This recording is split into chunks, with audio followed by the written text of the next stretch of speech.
ఒకసారి చాణక్యుడు తన శిష్యుడైన చంద్రగుప్త మౌర్యుడితో కలిసి అడవిలో కూర్చుని ఉన్నాడు. అతను చంద్రగుప్తునికి ఒక ముఖ్యమైన పాఠం నేర్పించాలని ఆలోచిస్తున్నాడు. అకస్మాత్తుగా అతని చూపు అడవి అంచునున్న ఒక వ్యక్తిపై పడింది. అతను మంచి బట్టలు ధరించి ఆత్మవిశ్వాసంతో నడుస్తున్నాడు. చాణక్యుడు చంద్రగుప్తుని వైపు చూపిస్తూ, చంద్రగుప్త, నువ్వు ఆ వ్యక్తిని చూస్తున్నావా అని అడిగాడు. చంద్రగుప్తుడు తలోపుతూ, అవును గురుదేవా, నేనతను చూస్తున్నాను. కానీ ఇందులో ప్రత్యేకత ఏముంది? అతను కేవలం ఒక సాధారణ బాటసారిలా కనిపిస్తున్నాడు అన్నాడు. చాణక్యుడు నవ్వి, సరే కానీ నువ్వు అతన్ని చూసి అతను ఎలాంటివాడో చెప్పగలవా? అతని స్వభావం, అతని నేపథ్యం లేదా అతని జీవితం గురించి ఏదైనా ఊహించగలవా అన్నాడు. చంద్రగుప్తుడు ఆ వ్యక్తిని శ్రద్ధగా చూశాడు. ఆ వ్యక్తి శుభ్రమైన స్టైలిష్ బట్టలు ధరించి ఉన్నాడు. ఒక మెరిసే కుర్తా, పద్ధతిగా కట్టుకున్న తలపాగా మరియు మెరిసే బూట్లు. చంద్రగుప్తుడు, గురుదేవా, అతను మంచి బట్టలు వేసుకున్నాడు. చూడ్డానికి అతనెవరో మంచి వ్యక్తిలా కనిపిస్తున్నాడు. బహుశా ఏదైనా ధనిక కుటుంబానికి చెందినవాడు కావచ్చు. అతని హావభావాల్ని బట్టి చూస్తే అతను ధనవంతుడని అనిపిస్తోంది. ఎవరో పెద్ద వ్యాపారి లేదా సేటు కావచ్చు. అతను ఒక గౌరవప్రదమైన కుటుంబం నుంచి వచ్చాడని నేను చెప్పగలను అన్నాడు. చాణక్యుడు మళ్లీ అడిగాడు, సరే, అయితే నువ్వు అతన్ని చూసి అతనితో ఎలా ప్రవర్తించాలో నిర్ణయించుకుంటావా? అతని స్వభావం గురించి నువ్వు ఏమనుకుంటున్నావు? చంద్రగుప్తుడు ఆత్మవిశ్వాసంతో సమాధానమిచ్చాడు, గురుదేవా, అతన్ని చూస్తుంటే అతను మంచివాడు మరియు ధనవంతుడు అని అనిపిస్తోంది. బహుశా అతను ఏదైనా సేట్ ఇంటి నుంచి వచ్చి ఉండవచ్చు. అందువల్ల నేను అతన్ని గౌరవంగా చూస్తాను, మర్యాదగా మాట్లాడతాను మరియు అతన్ని నా సమానంగా భావిస్తాను. అతని బట్టలే అతను ఒక ముఖ్యమైన వ్యక్తి అని చెబుతున్నాయి. చాణక్యుడు ఇప్పుడు గంభీరంగా మారాడు.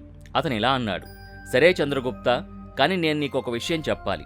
నిజానికి అతను ఏ ధనిక కుటుంబం నుంచి రాలేదు మరియు ఏ పెద్ద వ్యాపారి కూడా కాదు. అతను కేవలం ఒక సామాన్య రైతు కొడుకు. ఒక పెళ్లి వేడుకకు వెళ్లడానికి మంచి బట్టలు వేసుకుని బయలుదేరాడు. అతని బట్టలు అప్పుగా తెచ్చుకున్నవి, కానీ అతను వాటిని చాలా పద్ధతిగా వేసుకున్నాడు. చూడు, బట్టలు కేవలం శరీరాన్ని కప్పుకోవడానికి మాత్రమే కాదు, అవి ఒక వ్యక్తి యొక్క గుర్తింపుని సృష్టిస్తాయి, ప్రపంచం దృష్టిలో అతని స్థానాన్ని నిర్ణయిస్తాయి. చాణక్యుడు చంద్రగుప్తునితో ఇలా అన్నాడు, చంద్రగుప్త, ఒక రాజు కూడా చిరిగిన మరియు మురికి బట్టలతో వేషం మార్చుకుని వీధుల్లో తిరిగితే ప్రజలు అతనికి ఎటువంటి గౌరవం ఇవ్వరు. కానీ ఒక సాధారణ కళాకారుడు ఉండి అతని బట్టలు అద్దెకు తెచ్చుకున్నవైనా అతను వాటిని శుభ్రంగా మరియు పద్ధతిగా వేసుకుంటే ప్రజలు అతన్ని చూసి అదే భావంతో గమనిస్తారు మరియు ఆ ప్రకారంగానే గౌరవం ఇస్తారు. అంటే ఒక విషయం ఖాయం, జీవితంలో బట్టలు నీ వ్యక్తిత్వంపై చాలా పెద్ద ప్రభావాన్ని చూపుతాయి. అవి నీ గౌరవాన్ని, నీ గుర్తింపుని మరియు నీ భావాల్ని ఒక రూపానికి తెస్తాయి. అందుకే మంచి మరియు శుభ్రమైన బట్టలు వేసుకోవడం చాలా ముఖ్యం. ఈరోజు నేను నీకు ఈ విషయాలపై పూర్తి జ్ఞానాన్నిస్తాను మరియు ప్రతిదీ వివరంగా వివరిస్తాను. నమస్కారం ఫ్రెండ్స్, డే ఇన్స్పైర్డ్ యూట్యూబ్ ఛానల్కి హృదయపూర్వక స్వాగతం. ఈరోజు వీడియో చాలా ప్రత్యేకమైంది. అందువల్ల వీడియోని చివరి వరకు చూడవలసిందిగా మిమ్మల్ని కోరుతున్నాను. ఎటువంటి తొందరపాటు పడకండి మరియు మీరు భారతదేశంలోని ఏ రాష్ట్రం నుంచి ఈ వీడియోని చూస్తున్నారో నాకు కామెంట్ బాక్సులో తప్పకుండా తెలియచేయండి. కాబట్టి ఆలస్యం చేయకుండా ఈ వీడియోని ప్రారంభిద్దాం. చాణక్యుడు చంద్రగుప్తుని వైపు చూస్తూ గంభీరమైన స్వరంతో ఇలా అన్నాడు, చంద్రగుప్త, బట్టలు కేవలం శరీరాన్ని కప్పుకోవడానికి మాత్రమే కాదు మరియు కేవలం ధనాన్ని చూపించడానికి సాధనం కూడా కాదు. బట్టలు మనిషి జీవితం యొక్క రూపురేఖల్ని నిర్ణయిస్తాయి. చూడు, ఒక గురువు బట్టలు వేరుగా ఉంటాయి, అవి ప్రశాంతంగా జ్ఞానాన్ని ప్రతిబింబిస్తాయి. ఒక రాజు బట్టలు వేరుగా ఉంటాయి, అవి శక్తికి మరియు అధికారానికి ప్రతీకగా ఉంటాయి. ఒక సైనికుడి బట్టలు వేరుగా ఉంటాయి, అవి క్రమశిక్షణకు మరియు శౌర్యానికి గుర్తింపుగా ఉంటాయి. అంటే జీవితంలో ప్రతి పాత్రకు వేరువేరు గుర్తింపునివ్వడానికి బట్టలు వేరువేరు రూపంలో ఉంటాయి. సాధారణ జీవితంలో మనిషి ఎలాంటి బట్టలు వేసుకుంటే ప్రజలు అతనితో అలాగే ప్రవర్తిస్తారు. ప్రజలు ఆ ప్రకారంగానే అతన్ని గమనిస్తారు మరియు అదే భావంతో అతనితో నడుచుకుంటారు. అందుకే మొదట ఇది అర్థం చేసుకో చంద్రగుప్త, నువ్వు వింతైన ఖరీదైన బట్టలు వేసుకోవాల్సిన అవసరం లేదు. నీ బట్టలు శుభ్రంగా ఉండి చక్కగా ధరించి నీ వ్యక్తిత్వానికి తగినట్టుగా ఉంటే సరిపోతుంది. కేవలం ఈ చిన్న విషయమే జీవితంలో చాలా పెద్ద మార్పును తెస్తుంది. మరియు ఈరోజు ఈ ఉపదేశంలో నేను మీకు ఇదే వివరిస్తాను. మొదటి మరియు అత్యంత ముఖ్యమైన ప్రయోజనం ఆత్మగౌరవం మరియు క్రమశిక్షణ. చంద్రగుప్త, నువ్వే ఆలోచించు. ఒక మనిషి చాలా మురికిగా చిరిగిన పాత బట్టలు వేసుకుని ఏదైనా సమాజంలోకి లేదా సభలోకి వెడితే అతనిలో ఎంత ఆత్మవిశ్వాసం మిగులుంటుంది? అతను ఎంత ధైర్యంతో తన మాటను చెప్పగలడు? అతను పదే పదే తన బట్టల్ని దాచుకోవడానికి లేదా కప్పుకోవడానికి ప్రయత్నిస్తాడు. అతనికి అత్యంత ముఖ్యమైన మొదటి విషయం ఆత్మగౌరవం. అది ఆ క్షణంలోనే ముక్కలైపోతుంది. ఇప్పుడు ఇంకోవైపు నువ్వే ఊహించుకో. ఒక వ్యక్తి చక్కగా అలంకరించబడిన కొత్త, మెరిసే మరియు సరైన పద్ధతిలో వేసుకున్న బట్టలతో రొమ్ము విరిచి కళ్లల్లో ఉత్సాహంతో వీధిలో లేదా సభలో తిరుగుతున్నాడు. అతని అడుగుల్లో స్థిరత్వం ఉంది, మాటల్లో గాంభీర్యం ఉంది మరియు ముఖంలో ఒక ప్రత్యేకమైన కాంతి ఉంది. అతను ప్రతి మాటని నమ్మకంతో చెబుతాడు, ఎందుకంటే బట్టలు స్వయంగా అతనిలో శక్తిని నింపుతున్నాయి. అవి అతన్ని సంతోషంగా ఉంచుతున్నాయి, గర్వంగా ఉంచుతున్నాయి మరియు పూర్తి ఆత్మగౌరవంతో నింపుతున్నాయి. ఇద్దరిలో ఎంత తేడా ఉందో చూడు.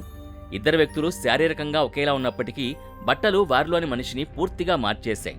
మంచి బట్టలు వేసుకున్న వ్యక్తి తనని తాను గర్వంగా చూసుకుంటాడు. అతని ఆత్మగౌరవం ఆకాశాన్ని తాకుతుంది, ఎందుకంటే చంద్రగుప్త ఆత్మగౌరవం బట్టల్లోనే ఉంటుంది. బట్టలు చిరిగిపోయి పాతవిగా, మురికిగా ఉన్నప్పుడు సమాజం అతన్ని అదే చూపుతో చూస్తుంది. ఒక భిక్షగాడు బాధ్యతారహితమైనవాడు లేదా చిన్న మనిషిలా చూస్తుంది. ఆ అనుభవం మొత్తం అతని మనోధైర్యాన్ని దెబ్బతీస్తుంది. అతను చెప్పాలనుకున్న విషయాన్ని చెప్పలేకపోతాడు. రెండో విషయం, మంచి, శుభ్రమైన మరియు చక్కటి బట్టలు వేసుకోవడం ఎటువంటి డాంబికం కాదు. ఇది తన పట్ల తనకుండే మొదటి గౌరవం. ఇది ఆత్మగౌరవం యొక్క పునాదిని బలోపేతం చేస్తుంది. నిన్ను నువ్వు గౌరవించుకున్నప్పుడే ప్రపంచం నిన్ను గౌరవిస్తుంది. ఆత్మవిశ్వాసం తనంతట తానే పెరుగుతుంది. నువ్వు పద్ధతిగా తయారైనప్పుడు, బట్టలు శుభ్రంగా ఇస్త్రీ చేసి, బూట్లు మెరుస్తూ, జుట్టు చక్కగా దూకున్నప్పుడు నీ మెదడుకి ఒక స్పష్టమైన సందేశం అందుతుంది. ఈరోజు నేను సిద్ధంగా ఉన్నాను. ఈరోజు నేను బలహీనుణ్ణి కాదు, బలవంతుణ్ణి. ఈ సందేశం వెళ్ళగానే నీ హావభావాలు మారిపోతాయి. నీ వెన్ను నిటారుగా మారుతుంది, చూపులు ముందుకు నిలుస్తాయి మరియు మాటల్లో ఒక కొత్త గాంభీర్యం వస్తుంది. చంద్రగుప్త, ఇప్పుడు మూడో ప్రయోజనం విను. మొదటి ఇంప్రెషన్ బలంగా పడుతుంది. ప్రజలు నీ మాటలు వినడానికి ముందే నిన్ను చూస్తారు అనేది ప్రపంచంలోనే అతిపెద్ద నియమం. కేవలం 7 నుంచి 10 సెకన్లలో వారు నీ గురించి పూర్తి నిర్ణయానికి వస్తారు. నువ్వు ముఖ్యమైనవి వాడివా కాదా, నిన్ను నమ్మచ్చా లేదా? ఈ నిర్ణయం నీ మాటల ద్వారా కాదు, నీ గుర్తింపు ద్వారా జరుగుతుంది. మరియు ఈ గుర్తింపు మొదట నీ బట్టల ద్వారానే ఏర్పడుతుంది. నువ్వే ఆలోచించు చంద్రగుప్త.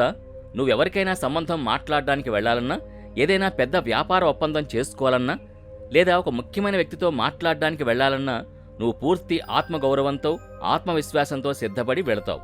నీ బట్టలు శుభ్రంగా ఉండి పద్ధతిగా వేసుకుంటే నీ పూర్తి వ్యక్తిత్వం ఒక బలమైన శక్తిని ప్రసరింపజేస్తుంది. నువ్వు అవతల వ్యక్తి ముందుకు వెళ్ళగానే అతని చూపులు మొదట నీ రూపంపైనే పడతాయి. ఈ వ్యక్తి తనను తాను ఎంత సీరియస్గా తీసుకుంటున్నాడో అతను గమనిస్తాడు. అతని కళ్లల్లో నీ ఆత్మవిశ్వాసం స్పష్టంగా కనిపిస్తుంది. ఆ ప్రభావం ఎంత లోతుగా ఉంటుందంటే ఆ తర్వాత అతను నీ మాటల్ని చాలా సీరియస్గా తీసుకుంటాడు. దీనికి భిన్నంగా ఆలోచించు. నువ్వు అదే వ్యక్తివి, కానీ బట్టలు మురిగ్గా చిరిగిపోయి ఉంటే నువ్వు ఎంత ఆత్మవిశ్వాసం చూపించడానికి ప్రయత్నించినా అవతలి వ్యక్తి నిన్ను ముందే తక్కువగా అంచనా వేస్తాడు. అతని చూపులు నీ బట్టలపైనే నిలిచిపోతాయి. మరియు ఈ వ్యక్తి తనను తాను గౌరవించుకోనప్పుడు నాకెలా ఉపయోగపడతాడు అని అతను అనుకుంటాడు. మొదటి ఇంప్రెషన్ మొత్తం ఆటను ముగించేస్తుంది. చంద్రగుప్త, ఇప్పుడు 4వ ప్రయోజనం విను. మానసిక స్పష్టత, క్రమశిక్షణ మరియు సమతుల్యత వస్తుంది. మంచి వస్త్రధారణ శరీరాన్ని మాత్రమే అలంకరించదు, మనస్సును కూడా ప్రశాంతంగా మరియు క్రమబద్ధంగా ఉంచుతుంది. నువ్వు ఉదయం లేచినప్పుడు నీ బట్టలు శుభ్రంగా ఇస్త్రీ చేసి ఉండడం చూసినప్పుడు నీ మనస్సుకి ఒక సందేశం అందుతుంది. ప్రతిదీ క్రమబద్ధంగా ఉంది, నేను నియంత్రణలో ఉన్నాను. దీని ప్రభావం చాలా లోతైంది. దీనికి విరుద్ధంగా ఆలోచించు. నీ బట్టలు చెల్లాచెదురుగా ఉండి, షర్టుపై మరకలుండి, ప్యాంటు నలిగిపోయి, బూట్లు ధూళితో నిండి ఉంటే నువ్వు అద్దంలో నిన్ను చూసుకోగానే మనస్సులో ఒక అయోమయం ఏర్పడుతుంది. ఆలోచనలు చెదిరిపోతాయి. నిర్ణయాలు తీసుకోవడంలో ఆలస్యమవుతుంది. పనిపై శ్రద్ధ ఉండదు. చిన్న చిన్న విషయాలకే కోపం వస్తుంది. చెదిరిన రూపం చెదిరిన మనస్సుకే దారితీస్తుంది. కానీ నువ్వు అలంకరించుకున్నప్పుడు, నీ వ్యక్తిత్వానికి సరిపోయే బట్టలు వేసుకున్నప్పుడు మనస్సుకు ఒక స్పష్టత లభిస్తుంది, ఏకాగ్రత పెరుగుతుంది. మరియు ఈరోజు నేనేదైనా మంచి చేయగలను అని నీకు అనిపిస్తుంది. చంద్రగుప్త, క్రమశిక్షణ అనేది చిన్న విషయాలతోనే మొదలవుతుంది. మంచి బట్టలు వేసుకోవడానికి నువ్వు రాత్రికి బట్టలు సిద్ధం చేసుకోవాలి. ఉదయం లేచి వాటిని ఇస్త్రీ చేయాలి. సమయానికి సిద్ధం కావాలి. ఈ చిన్న చిన్న బాధ్యతలు క్రమశిక్షణకు పునాది వేస్తాయి. చిన్న విషయాల్లో క్రమశిక్షణతో ఉండే వ్యక్తి మాత్రమే పెద్ద బాధ్యతలను కూడా నిర్వహించగలడు. తన కవచాన్ని ప్రతిరోజు మెరిపించే యోధుడే యుద్ధంలో కూడా క్రమశిక్షణతో ఉంటాడు.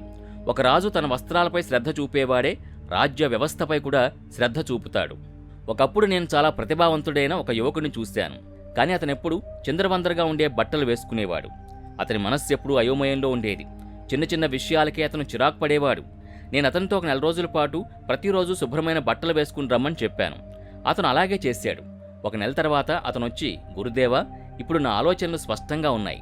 నేను మునుపట్లా ఆందోళన చెందడం లేదు. పని సమయానికి పూర్తవుతోంది అన్నాడు. బట్టలు అతని మనస్సుని సమతుల్యం చేశాయి. ఇప్పుడు 5వ మరియు చివరి ప్రయోజనం విను.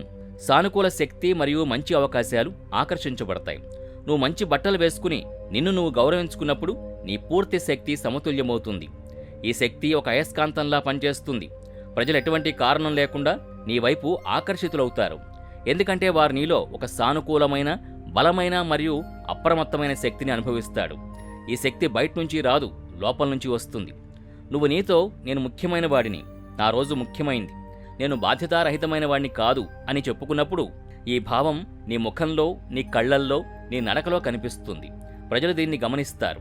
ఈ వ్యక్తి ఏదైనా పెద్దది చేయగలడు, ఇతనితో చేతులు కలపాలి అని వారు అనుకుంటారు. అందువల్ల అవకాశాలు తమంతట తామే వస్తాయి. ఏదైనా ఉద్యోగ ప్రతిపాదన రావచ్చు, ఎవరైనా మంచి స్నేహితుడి పరిచయం కావచ్చు. నువ్వు జీవితాన్ని మరింత అప్రమత్తతతో మరియు బాధ్యతతో గడపడం ప్రారంభిస్తావు. ఈరోజు నా దగ్గరికి ఒక్కసారే వచ్చింది, నేను దీన్ని వృధా చేయను అని నువ్వు అనుకుంటావు. చంద్రగుప్త, ఈ 5 ప్రయోజనాలు వేర్వేరు కావు. ఇవి ఒకదాంతో ఒకటి ముడిపడి ఉన్నాయి. ఆత్మగౌరవం నుంచి ఆత్మవిశ్వాసం వస్తుంది. ఆత్మవిశ్వాసం నుంచి మొదటి ఇంప్రెషన్ బలంగా పడుతుంది. బలమైన ఇంప్రెషన్ నుంచి మానసిక స్పష్టత మరియు క్రమశిక్షణ పెరుగుతాయి. స్పష్టత మరియు క్రమశిక్షణ నుంచి సానుకూల శక్తి వెలువడుతుంది మరియు సానుకూల శక్తి నుంచి అవకాశాలు ఆకర్షించబడతాయి. ఇది మంచి బట్టలతో మొదలయ్యే ఒక చక్రం.